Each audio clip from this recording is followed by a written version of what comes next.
Muy buenas a todos los amigos. En el día de hoy hablaremos de un tema muy importante, creo que les va a gustar, y es el tema del perdón. Pero no vamos a hablar del tema del perdón entre personas naturales. Hablaremos del tema de perdón entre países, donde vamos a tomar como ejemplo principal dos países básicos, es Cuba y Estados Unidos. Vamos a hablar del perdón y de las relaciones entre estos dos países a través del tiempo. Empezaremos hablando de Cuba, porque desde el inicio los traeré hasta el siglo XXI y les explicaré por qué la razón de perdonar y de adoptar las políticas de acercamiento hacia nuestro vecino del norte. Empezaremos con la colonia y la conquista de Cuba. Cuba ha tenido varios países vinculados a su política, a su economía y a su historia, a través de todos los siglos de fundación. Desde España, en 1492, cuando llegó Cristóbal Colón a las Américas, desde la conquista de Cuba a finales de 1400 y principios de 1500, hasta 1868. O sea, fueron 4 siglos que España colonizó y gobernó a Cuba. Luego de que Estados Unidos interrumpe en la guerra y se crea la guerra hispanoamericana, luego de que los mambises estaban luchando hacía varias décadas por liberar a Cuba, Estados Unidos interfiere a principios de 1868 en la guerra hispanoamericana. Ahí se derroca el Imperio Español de acuerdo a los mambises y al ejército americano. Se firma el tratado de París en Versalles y se reconoce a Cuba como una nueva república a principios de 1900. Ya ahí empiezan los americanos a tener impacto no solo en la economía, sino también en la política, porque los americanos estaban envueltos en la economía de Cuba desde hacía años. De hecho, varios ingenios eran americanos, la agricultura estaba influenciada por los estados del sur de Estados Unidos que tenían negocios con Cuba muy fuertes, agrícolas. Por eso Estados Unidos estaba metido en la economía de Cuba desde 1800, no empezó en 1900. Lo que empieza en 1900 es que Estados Unidos se vincula a la política de Cuba debido a la enmienda PLA que fue incluida en la nueva constitución de la República, a las relaciones de intervención de Estados Unidos en la política cubana debido a proteger sus propiedades, etc. Por lo tanto, se incrementa el vínculo de la nación del norte con Cuba, ya no solo económico, sino también político. Esta relación duró desde el año 1898 hasta el año 1958, donde abruptamente, debido al golpe de estado del presidente de Fidel Castro, el gobierno de Fidel toma el poder. Aquí se cortan las relaciones de Estados Unidos y Cuba.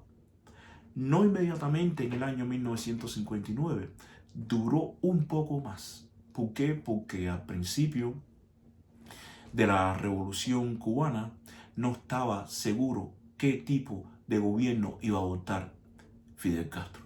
Y hubo unos años, sobre 2 años, casi 2 años, 1 año y pico, 2 años, que realmente no se sabía qué destino iba a tomar la República de Cuba. De hecho, muchas personas piensan que Fidel tomó el poder siendo socialista y la historia está probado que nunca se expuso el carácter de esta revolución que se había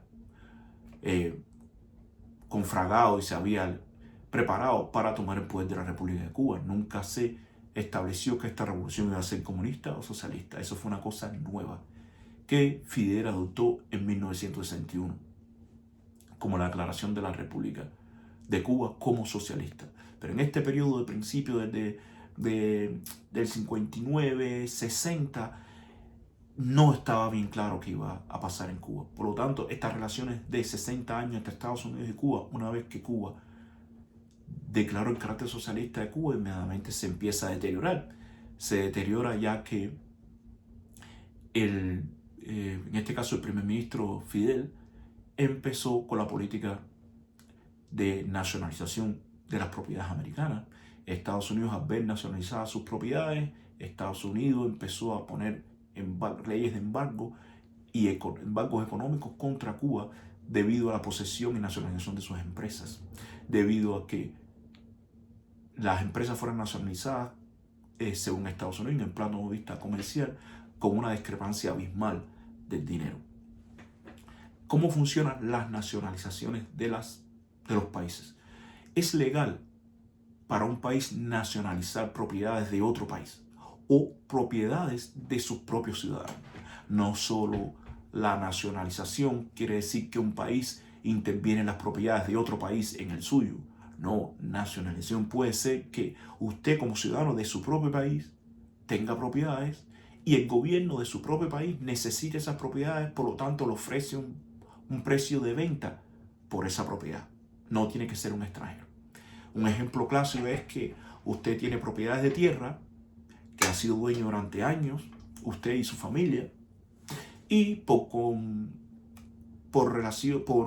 invenciones de la provincia, el estado o la ciudad donde usted vive, se detecta que la zona donde usted está ubicado, de la zona donde usted tiene propiedades, es factible para hacer un ferrocarril que acorte el tráfico entre provincias, que acorte y facilite la distribución de mercancías entre toda la nación. Por lo tanto, el área donde usted está ubicado como propietario necesita pasar un tren por ahí. O sea que el gobierno de la nación o de la provincia o del estado necesita hacer una línea de tren por su propiedad.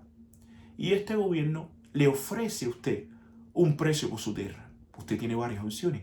Tiene la opción de renegociar este precio. Generalmente el precio que ofrecen los gobiernos es mucho mayor del precio actual de la evaluación de su propiedad, para que usted no tenga litigio, porque realmente los estados necesitan su propiedad relativamente rápido para la expansión de las ciudades y las propiedades.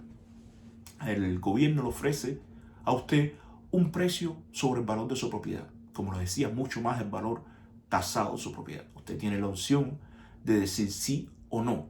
El estado se le dice que necesita para hacer un tren, una línea de tren. Usted le dice sí, mi propiedad vale $2 millones. El estado me está ofreciendo $4 millones. Yo puedo regatear con el estado y decir que de acuerdo a la inflación, la propiedad mía y la evaluación de la propiedad mía ahora son $5 millones. Yo revalúo y el estado me puede pagar esa cantidad o no, pero me paga una cantidad justa por mi propiedad. En el caso de que yo no quiera vender, el estado tiene el poder de nacionalizar. ¿Cómo funciona este proceso? En general, el estado le paga a usted el valor que ofreció por la propiedad. Es un valor justo, generalmente siempre por encima de la tasa que está evaluada su propiedad. Ejemplo, su tasa está evaluada, su propiedad está evaluada o tasada en un precio de $2 millones. Es posible que el estado le ofrezca a usted por la propiedad $2.5 millones o $2.2 millones por el valor de su propiedad. Usted puede decir que no, pero los estados capitalistas, ¿cómo funciona? Es que aún usted diga que no, esa propiedad que usted tiene, usted es dueño de ese bien raíz, pero no es dueño de la tierra como tal. Usted dirá, sí, yo soy dueño de la tierra. Sí, es dueño de la tierra física, pero no de la región donde está ubicada su propiedad. Esa región donde está ubicada su propiedad siempre va a pertenecer al Estado. Es la protección que tienen los gobiernos para asegurarse de que ningún ciudadano pueda ser dueño de partes de un país. Es dueño de lo que está encima de esa zona de ese país. Por lo tanto, un país puede hacer con la zona donde está ubicada su propiedad lo que sea conveniente para él. O sea que este gobierno le ofrece a usted $2.5 millones por el valor de su propiedad, que es $2 millones, y aún usted niegue este dinero, el gobierno tiene la capacidad y la potestad de transferirle ese dinero inmediatamente a su cuenta de banco, que el gobierno tiene acceso, y darle a usted un tiempo para evacuar esa propiedad. Esa es la forma en que funcionan las nacionalizaciones. No solo la es el comunismo, las nacionalizaciones se han hecho a través de la historia. En tiempos de guerra se nacionalizan propiedades, se nacionalizan minas, se nacionalizan varias cosas para la producción de equipos de guerra. Y eso, pero siempre los gobiernos compensan correctamente a los propietarios. En este caso, les hago este diapasón para que puedan entender qué pasó con la nacionalización de las propiedades americanas en Cuba y poder entender la ruptura de las relaciones entre el gobierno de Estados Unidos y Cuba. En este caso, las nacionalizaciones del gobierno de Cuba nuevo de 1960, 59-60, con Estados Unidos fue de centavos por el dólar. Como les explicaba, las ofertas de los gobiernos siempre son por encima de las tasaciones de las propiedades. En el caso de Cuba fueron nacionalizaciones de centavos por un dólar, que decimos que las propiedades estaban tasadas en $1 millón. El valor de la nacionalización de pago a las empresas americanas fue, si estaba tasada en $1 millón, fue de posiblemente $100,000 o $200,000. O sea que son centavos por el dólar. Y como les vuelvo a decir, el Estado tiene la potestad de ofrecer esa nacionalización y tomar la propiedad.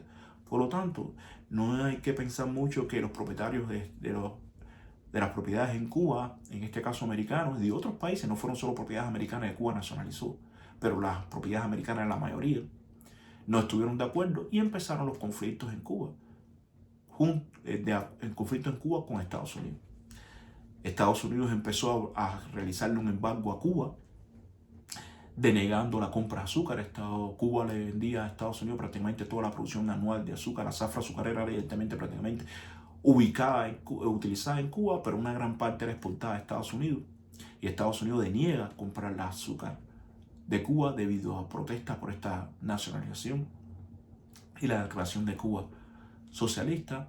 Cuba invierte las propiedades de petróleo de Estados Unidos y Estados Unidos se niega a venderle petróleo a Cuba. Entonces Cuba, como gobierno al fin, se queda sola y Cuba se asocia directamente a Rusia, en este caso a la Unión Soviética con bloqueo. Y la Unión Soviética promete comprarle a Cuba todo el azúcar que le vendía a Estados Unidos con preventas y pago a largo plazo. Promete enviarle petróleo a Cuba con prebendas y convenios multilaterales económicos a largo plazo. Y Cuba se asocia directamente con Rusia. Ya Cuba había declarado el carácter socialista de la revolución, debido a que Cuba ya tenía este backup de la economía sustentada por Rusia. Por lo tanto, se rompen las relaciones de Estados Unidos con Cuba, empieza el embargo, bueno, no empieza, pero bueno, le explicaré por qué. Se recrudece el embargo económico de Estados Unidos con Cuba y empiezan los conflictos entre los dos gobiernos, la República Socialista de Cuba y el gobierno capitalista de Estados Unidos.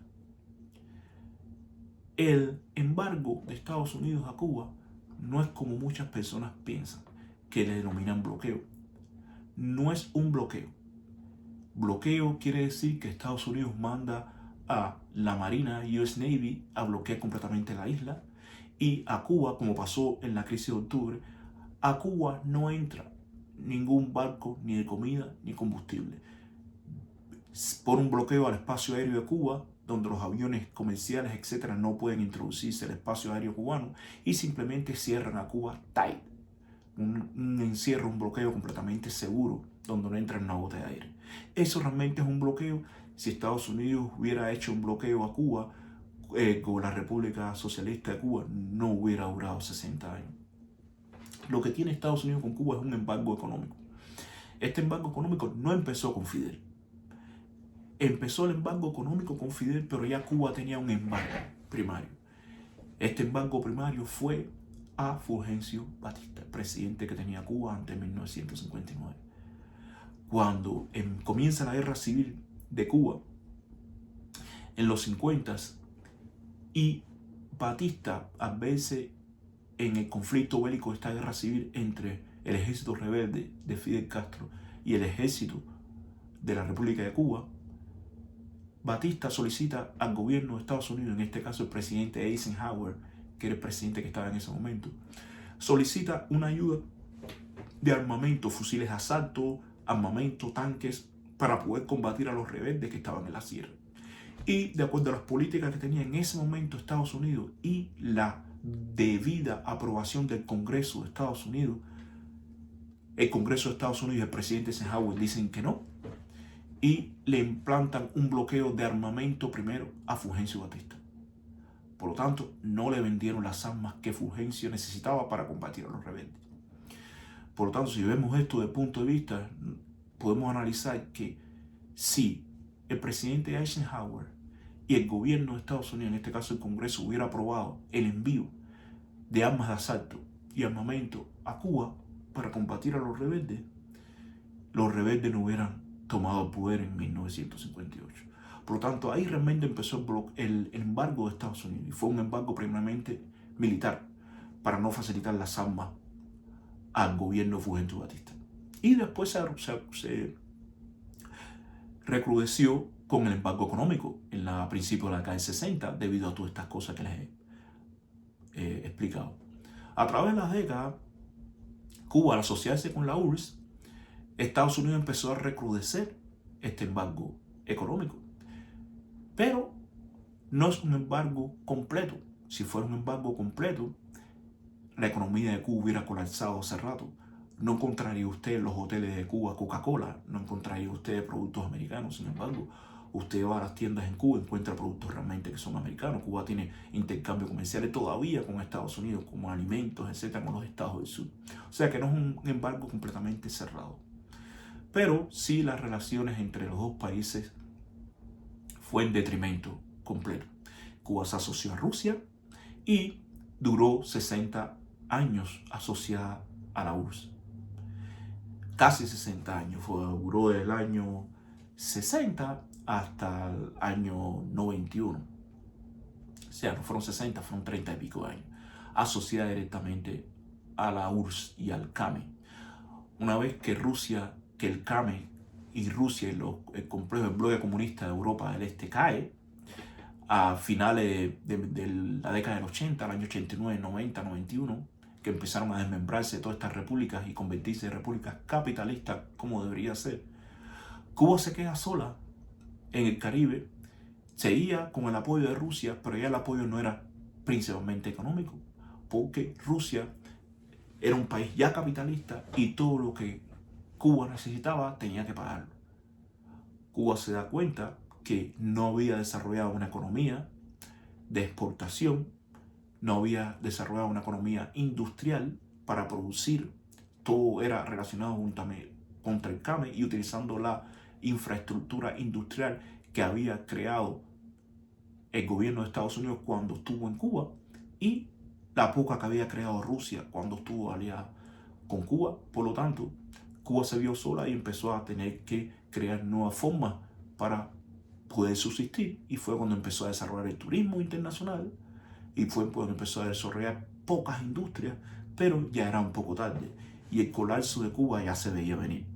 ¿Por qué? Porque un país que no se desarrolla durante décadas llega un momento en que colapsa. Es un momento en que colapsa porque el país que no prospera con la propiedad privada está dispuesto a colapsar. La propiedad privada es la que le da a los países su poder económico. Lo mismo pasó en Rusia, que era comunista, lo mismo pasa en China, que es comunismo a cierta forma, pero los dos países respetan la propiedad privada. Esa es la base de una economía. Sin propiedad privada, una economía no puede avanzar y está dispuesta a colapsar, como le pasó a la República de Cuba. No, y quiero decirles, no, recuerden esta palabra, no es culpa del gobierno de Estados Unidos que Cuba esté en la situación en que está. Simplemente tenemos que analizar que es culpa de las decisiones que ha tomado el gobierno de Cuba desde sus inicios. Ha llegado al traste a la economía en debacle que tiene nuestro país hoy.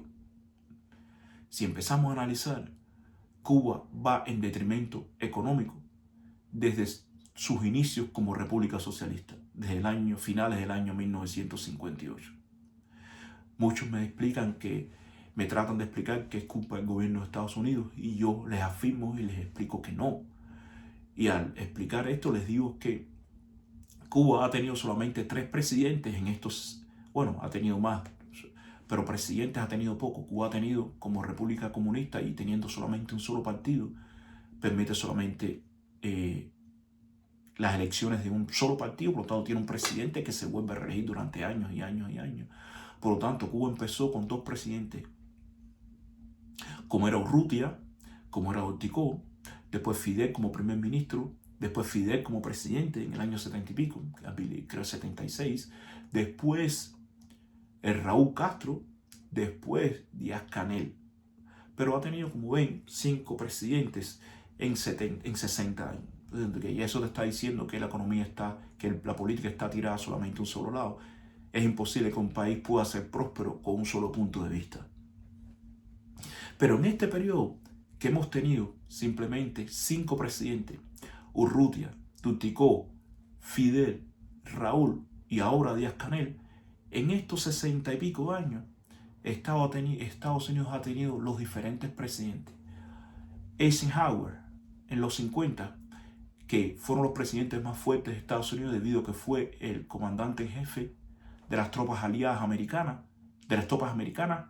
en la Segunda Guerra Mundial. Eisenhower, Kennedy, Truman, Jackson, disculpen, la memoria no me falla, Carter, Nixon,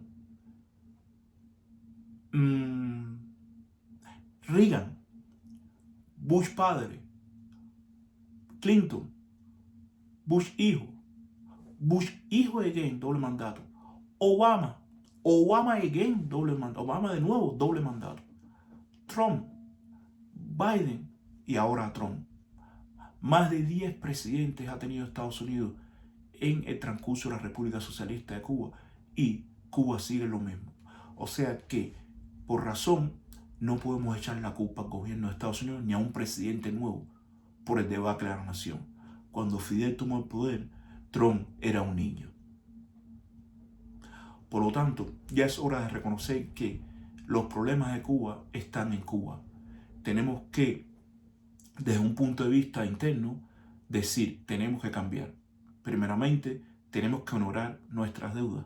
Tenemos que honrar el dinero que debemos. Tenemos que honrar y pagar lo que debemos. Es la única forma que nos van a prestar dinero para desarrollar nuestra economía. Si Cuba no hace honor al dinero que debe y reconcilia sus deudas, ninguna entidad internacional, no los americanos, ninguna entidad internacional financiera le va a prestar dinero a Cuba para que desarrolle su país. Ni siquiera entidades amigas como son Rusia, Venezuela, China. Todas estas entidades necesitan que se les pague su dinero de vuelta con intereses, es la única forma. Para hacer esto, Cuba necesita una inversión abismal de dinero. Estamos hablando de trillones de dólares en su economía para desarrollar una economía próspera y una economía que está inclinada hacia el capitalismo. Es la única forma que Cuba puede desarrollarse. Es la única forma que Cuba puede salir del debacle económico, político y social en que vive. No es culpa del gobierno de Estados Unidos. Es culpa del gobierno de Cuba y nuestro como personas en la situación en que Cuba está. Tenemos que reconocerlo y cambiar. Si no reconocemos esto, vamos a llegar a un debacle total, donde la economía, la política y la sociedad de Cuba va a estar en el suelo. ¿Ok? Si no lo está ya. Tenemos que cambiar y tenemos que perdonar. Tenemos que acercarnos a nuestros vecinos del norte. Desgraciadamente para el gobierno de Cuba son las personas que están cercanas, las personas que pueden invertir, las personas que pueden honorar nuestros créditos, personas que nos pueden prestar créditos, personas que tienen un acceso directamente por cercanía a Cuba para desarrollar este país. Tenemos que tener relaciones estrechas con Estados Unidos. No podemos enemistarnos con el enemigo del norte. Tenemos que negociar y tenemos que pensar en el pueblo que realmente es el que sufre. Los dirigentes de ninguna nación sufren. Los que sufren son los pobladores de la nación. Por lo tanto, la labor de un presidente y de un gobierno es velar por su gente. Tenemos que, por su gente, hacer sacrificios, que en un final son sacrificios políticos, pero son ventajas económicas. Tenemos que dejar que el pueblo de Cuba respire y una de las formas clásicas es tenemos que abrirnos al mundo, honorar nuestras deudas, pedir préstamos honorables y tener un historial crediticio válido. Todo esto puede hacerse abriéndonos directamente al mundo capitalista. Eso es importante. Es la única forma en que Cuba va a salir del debacle económico y social que tiene. Debemos perdonar y aceptar a los países capitalistas. Sin el capitalismo no hay desarrollo. No podemos tener un odio visceral hacia los Estados Unidos cuando en la vida real España nos hizo más daño que Estados Unidos. Cuba estuvo gobernada durante 4 siglos por España. Sin embargo, a principios del siglo ya todo se había olvidado. A principios del siglo XX se olvidaron las reseñas que tenía el gobierno de Cuba con España y se perdonó a España. 4 siglos comparado con 60 que estuvo Estados Unidos vinculado con Cuba. Sin embargo, a España se le perdonó y a Estados Unidos no. Si se ponen a pensar, ¿qué país les hizo más daño a Cuba? ¿Estados Unidos o España? Tenemos que perdonar, tenemos que darnos cuenta que sin pueblo no hay país y si el pueblo está sufriendo, el país decae. Tenemos que fomentar la economía y la propiedad privada, que es la base del desarrollo de cualquier economía de este mundo, incluso la economía china que se dice comunista, la economía de Rusia que tiene rezagos todavía del socialismo, se basa en la propiedad privada, por eso han sido prósperas durante los últimos años. Entre Estados Unidos y España, España le hizo más daño a Cuba. Prueba de esto, quisiera terminar leyéndole algunas estrofas del himno nacional cubano. El himno nacional cubano, que fue escrito por Ferruccio Figueredo en la segunda mitad del siglo XIX. Pero el himno nacional de Cuba, llamado la Bayamesa, no solo tiene las 2 estrofas que nosotros cantamos en las escuelas. El himno de Ferruccio Figueredo fue escrito por Ferruccio, que era un patriota, encima de un caballo, en plena guerra de independencia y en pleno odio visceral hacia la monarquía española. Por lo tanto, ¿ustedes creen realmente que la Bayamesa no tenía indicios de odio de Cuba a España? Tenía indicios de odio visceral de un gobierno a otro, de un país a otro que lo tenía oprimido durante 4 siglos. Sin embargo, a principios del siglo, la República de Cuba perdonó a España. Y una de las formas de perdonar a España fue acortar la Bayamesa y eliminar todas las estrofas de odio que tenía el himno nacional de Cuba hacia España para poder avanzar. No podemos avanzar como país cuando los países se tienen odio. Les voy a leer para terminar este episodio realmente la Bayamesa completa para que puedan entender lo que les estoy diciendo y puedan interiorizar que ya es hora de perdonar, ya es hora de acercarnos a los gobiernos y es hora de incrementar los lazos económicos y olvidarnos de la política, porque en lo que se basa en la prosperidad del mundo es en la economía, no es en la política. Les voy a leer la Bayamesa completa, que estoy muy orgulloso como patriota cubano, y los dejo con esto. Oigan lo que dice nuestro hermoso himno nacional, escrito por Ferruccio Figueredo. ¿Ok? Escuchen y verán por qué es importante perdonar y cuánto se cortó de este himno. Lo voy a leer porque es un poco largo, ¿ok?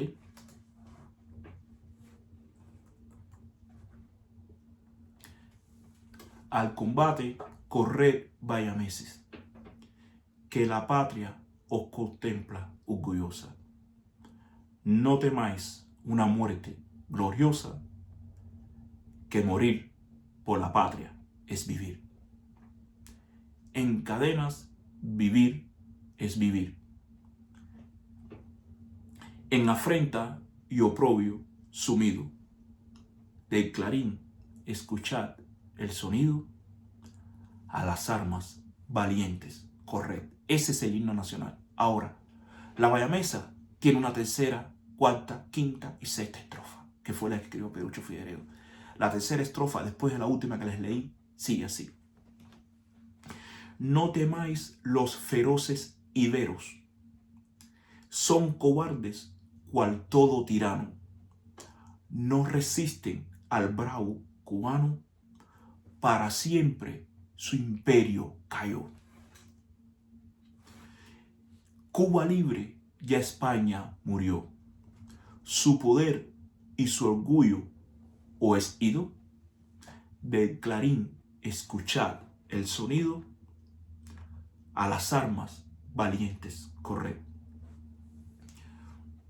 En cadenas vivir, valiente correr. Contemplad nuestras huestes triunfantes, contempladlos a ellos caídos. Por cobardes huyeron vencidos, por valientes sabemos triunfar. Cuba libre podemos gritar, del cañón al terrible estampido, del clarín escuchad el sonido, a las armas valientes corred. Muchísimas gracias. Gracias por escucharme. Suscríbanse al canal Señor Triana en YouTube y espero que esto les haya gustado y les ha sido muy importante para el aprendizaje de la historia de nuestros países. Muchas gracias y nos vemos en la próxima. Chao.